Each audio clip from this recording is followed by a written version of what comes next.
more on this, let's bring in the political panel. Fox News contributor Leslie Marshall and TAG Strategies Vice President Aaron Perini. Welcome to you both. Leslie, to you first. The president's priorities have apparently changed a bit. Listen to this sound and we'll get your response on the backside. Watch. I want every American to know that I'm taking inflation very seriously, and it's my top domestic priority. If you care about the right to choose, then you got to vote. That's why in these midterm elections are so critical to elect more Democratic senators to the United States Senate and more Democrats to keep control of the House of Representatives.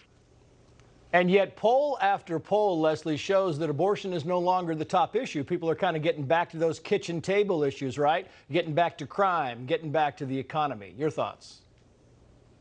It really depends on the state and it depends on the poll. First of all, the economy is #1 across the board, pretty much every state. But then you look within states at certain issues. If you look at Arizona and Texas, immigration is a bigger issue. If you look at Colorado, abortion is the second most important issue to not just Democrats, but voters across the board. In New Mexico, Latinos have abortion as their second most important, but inflation is #1. So right there, that soundbite, Trace, the president would have the priority specifically among Democratic voters in line, #1 and #2. Like I said, depending on the state, the district, and the poll.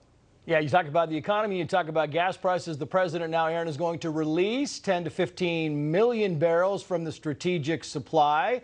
That's about 1 day, maybe a little less than 1 day supply. Victor Davis Hanson writes the following here, which I find fascinating. He says, the Saudis are enjoying the schadenfreude of seeing their former American critic now on his knees, demanding the purportedly dirty, polluting oil produced by a supposed pariah state. The American public is repelled as they watch Biden's pathetic theatrics of global oil begging to help himself in the midterms. And yeah, there's a lot of finger pointing going on at Saudi Arabia, but in the meantime, he's doing whatever he can to get those gas prices down.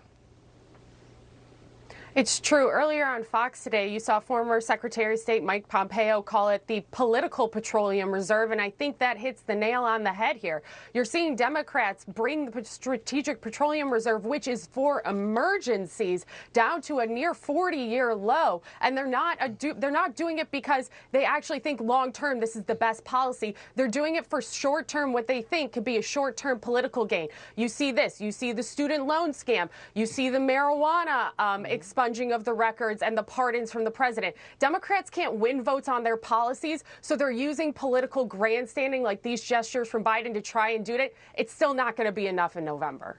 Yeah, and I think, Leslie had said in her talking point, she thinks this is kind of the middle finger to Saudi Arabia about releasing the strategic oil reserves. And I think Saudi Arabia thinks they're going to get the last laugh on this. I want to put these up, Leslie, if I can, because these are the Fox News poll among parents. Extremely very concerned about issues. You see right there, inflation, it tops the list, as they all do. What's taught in schools at 79%? That, to me, is one of those things where you're like, you know what? Parents are concerned. You just talked to Glenn Youngkin, and he'll be the first to tell you parents are very concerned about what's happening in the schools. True. I'm a parent. I have a 14 and 15-year-old, as you know, Trace, in schools here in California. It is an important issue, but, Virginia is not every other state, and school districts and these decisions within the schools are not determined by the president or by Congress or a Democrat or Republican in Washington. They're determined sometimes by your governor, your school district, a school union, parents, depending on what type of school your kid goes to, public, charter, private, the list goes on. So even though people on this poll, this one poll, find that very important as voters, I just don't see it across the board being a top issue. I think it worked well for Youngkin in Virginia. I don't think that's going to be the issue that helps Democrats or Republicans. Yeah. Maybe a governor in one state, but not across the board. You know what I go by, Aaron? I go by when I drive down the street and I look up and see a 25-foot sign that says gas is $7 a gallon. I know that's kind of, ooh, that's a gut punch to a lot of people. When I drive a school board meeting in our town and the place has got a line out the door, I think, this is an issue. People are concerned about where kids are being taught, what's being, implemented into these education programs. It is a significant issue for parents right now. Your thoughts? It is a significant issue, and Governor Youngkin did an excellent job running on it in 2021. And I do think it will help some races in some key states. Look at Florida. You saw Governor Ron DeSantis step in and put endorsements into school board races and win 25 out of the 30 potential races that he endorsed. Parents care about what their children are being taught, and it energizes them to get to the polls. If you're looking at gas prices and your kids' education, you're breaking to Republicans and not Democrats come November. You're looking up in the eye. I want to play this soundbite. This is Ohio Senate candidate Tim Ryan, and this is about education. Watch. Oh, it's a full screen. Take that back. Here we go. We've got people who want to turn our schools. They want to turn our schools into the next battleground in the culture wars. We can't let them. Well, they're going to. That's the whole thing, Leslie, is these parents are going to show up and say, listen, we are not about to just sit at home. Now we know. We had Zoom for a year and a half. Now we know what's being taught and how it's being taught. We're not about to sit back. I've got 10 seconds for each of you.